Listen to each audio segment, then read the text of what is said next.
بسم اللہ الرحمن الرحیم۔ السلام علیکم dear student. Pakistan studies second year chapter 1 سے آج ہم سٹارٹ کریں گے۔ پہلی اس میں امپورٹنٹ چیز ہے کہ جو ہم نے مختصراً ڈسکس کرنا ہے نظریہ پاکستان،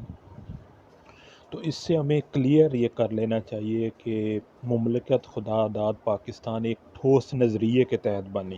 اور وہ نظریہ کیا ہے؟ اسلام۔ کیونکہ ہم نے دیکھا برصغیر پاک و ہند میں پچھلی کئی صدیوں سے دو بڑی قومیں آباد تھیں، ہندو اور مسلمان۔ دونوں کا تہذیب و تمدن، روایات، اقدار مکمل طور پہ ایک دوسرے سے مختلف تھے۔ اس حوالے سے سر سید احمد خان نے بھی اپنا پوائنٹ آف ویو دیا، جس پہ انہوں نے اپنا مائنڈ اس کو کلیئر کیا 1867 اردو ہندی تنازع کے بعد۔ اسی طرح ہم دیکھتے ہیں کہ پریزیڈنشل ایڈریس جو تھا علامہ اقبال کا 1913 الہ آباد، اس میں بھی انہوں نے جو دو قومی نظریہ ہے یا ایک مسلمانوں کے لیے برصغیر پاک و ہند میں ایک علیحدہ جو مملکت، اس کے قیام کے حوالے سے اپنے آئیڈیاز دیے۔ اور اسی طرح خصوصاً قرارداد لاہور، جس کا ابتدائی نام ہے، جس کو انڈین پریس نے قرارداد پاکستان کہا، اس میں محمد علی جناح نے بھی اس چیز کو کلیئر کیا کہ دو علیحدہ قومیں ہیں، تہذیب، تمدن، روایات، جینا مرنا، سبھی معاملات میں یہ ایک دوسرے سے ان کی روایات مختلف ہیں۔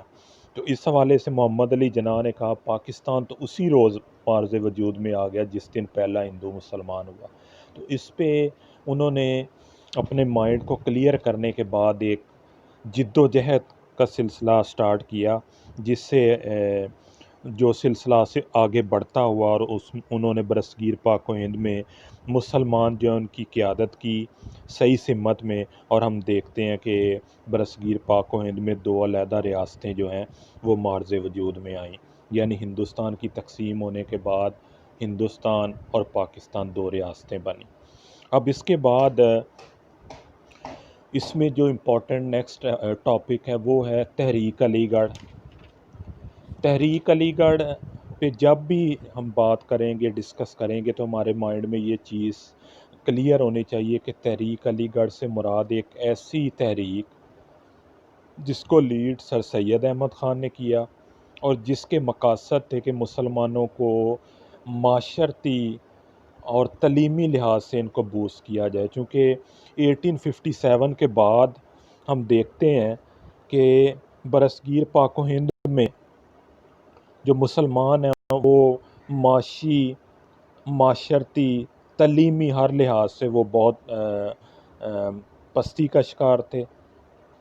زوال کا شکار تھے۔ تو ایسی صورتحال میں سمجھتا ہوں سر سید احمد خان نے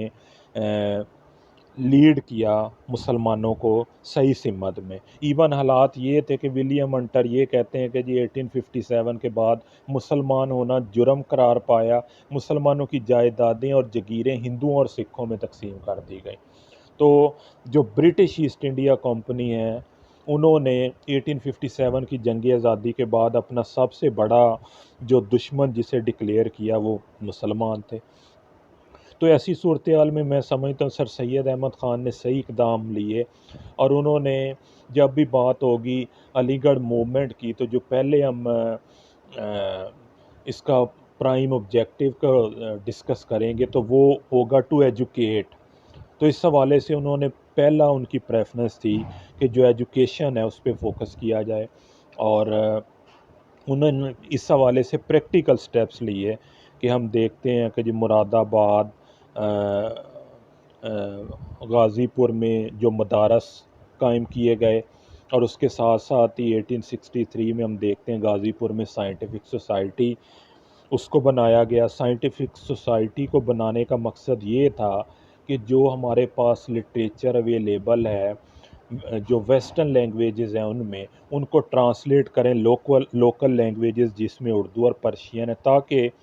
برصغیر پاک و ہند کے باشندے جو ہیں اس کو پڑھ سکیں، اور ان کا جو نالج انفارمیشن ہے جو اس میں بہتری آئے۔ اسی طرح آگے چلتے ہوئے انہوں نے خاص طور پہ جس کا عموماً ہمیشہ ذکر ہوتا ہے ان کی موومنٹ کے حوالے سے جو سٹیپ لیا علی گڑھ میں 1875 میں، جب سر سید احمد خان نے محمدن اینگلو اورینٹل اسکول اس کی بنیاد رکھی، اور ود ان 2 ایئرز 1877 میں اس کو اپ گریڈ کر کے کالج کا درجہ دے دیا گیا۔ اس کالج کے جو طلبہ ہیں ان کو ہم آگے چل کے دیکھیں گے، پڑھیں گے کہ تحریک پاکستان کی جتنی کاوشیں ہیں اس میں ان کا انتہائی مثبت کردار، جس میں سے علی برادران ہمارے پاس ہیں، لیاقت علی خان، اس طرح کی اور دوسری شخصیت ہیں جنہوں نے بڑا مثبت کردار ادا کیا تحریک پاکستان میں۔ اسی طرح آگے چلتے جائیں تو انڈین نیشنل کانگریس 1885 میں بنی۔ اس کے بننے کے بعد سر سید احمد خان نے مسلمانوں کو روکا کہ جی آپ نے اس میں پارٹیسپیشن نہیں کرنی، چونکہ اس کے جو مفادات ہیں وہ اونلی فار دی ہندوز ہیں، اور اس چیز کی یہ جو انہوں نے پریڈکشن کی یہ پریکٹیکلی تقسیم بنگال 1905 میں ثابت ہوئی، جب تقسیم بنگال جس کو ایڈمنسٹریٹو گراؤنڈ پہ تقسیم کیا گیا اس میں مسلمانوں کی تو کوئی ڈیمانڈ ہی نہیں تھی، لیکن ہم نے دیکھا کہ انڈین نیشنل کانگریس اور بنگال کے جو ہندو ہیں انہوں نے پر شدت تحریک چلائی جس کو ہم ایجیٹیشن کہتے ہیں، تو وہاں جو سر سید احمد خان کی پریڈکشن تھی وہ میں سمجھتا ہوں صحیح ثابت ہوئی۔ تو اس حوالے سے انہوں نے مسلمانوں کو روکا کہ جی آپ انڈین نیشنل کانگریس سے دور رہیں، چونکہ یہ آپ کے مفادات کو کبھی پریڈکٹ نہیں کرے گی۔ اور اس سے نیکسٹ ایئر 1886 میں سر سید احمد خان نے بنائی محمدن ایجوکیشنل کانفرنس۔ محمدن ایجوکیشنل کانفرنس ایک ایسا ادارہ، ایک ایسا آرگنائزیشن جس کے مقاصد یہ تھے کہ اب جو ایجوکیشن انسٹیٹیوشنز کو بلڈ کرنے کے پرپسز ہیں اس کو اکراس دی انڈیا جو ہے اس کو ایکسپینڈ کیا جائے، تاکہ بے شمار جو برصغیر کے دوسرے شہر ہیں وہاں بھی ادارے بنائے جائیں، ان اداروں کے لیے فنڈنگ کی جائے، جو بھی ڈونیٹ کر سکتے ہیں ان سے فنڈنگ لی جائے، تاکہ جو ایجوکیشن میں مسلمانوں کے لیے بہتری ہو سکتی ہے وہ نہ صرف چند مخصوص شہروں تک رہے بلکہ یہ پورے ہندوستان میں ہو۔ اور اس کو سٹارٹ کرنے کے بعد ہم دیکھتے ہیں اس چیز کے بھی انتہائی مثبت نتائج آئے، جس نے مسلم قیادت کو پریپیئر کیا کہ انہیں پتہ چلا کہ ہمارے رائٹس کیا ہیں، ہم نے اپنے رائٹس کے لیے کون کون فورم پہ یہ جو میٹرز ہیں ان کو ڈسکس کرنا ہے۔ تو اس طرح کی چیزیں ہم دیکھتے ہیں سامنے آئے۔ تو ایٹ دی اینڈ یہی میں کہوں گا کہ یہ علی گڑھ موومنٹ جو ہے، تحریک علی گڑھ ہے، اس نے تحریک پاکستان کی جو سٹرونگ فاؤنڈیشن رکھی اور ساتھ قیادت بھی ہمیں مہیا کی، اور برصغیر میں مسلمان جو ہیں انہیں موٹیویٹ کیا کہ آپ فرسٹ آف آل جو ہے ایجوکیشن حاصل کریں، ساتھ جو ہے آپ اپنا نالج ہے اس کو امپروو کریں، اس کے بعد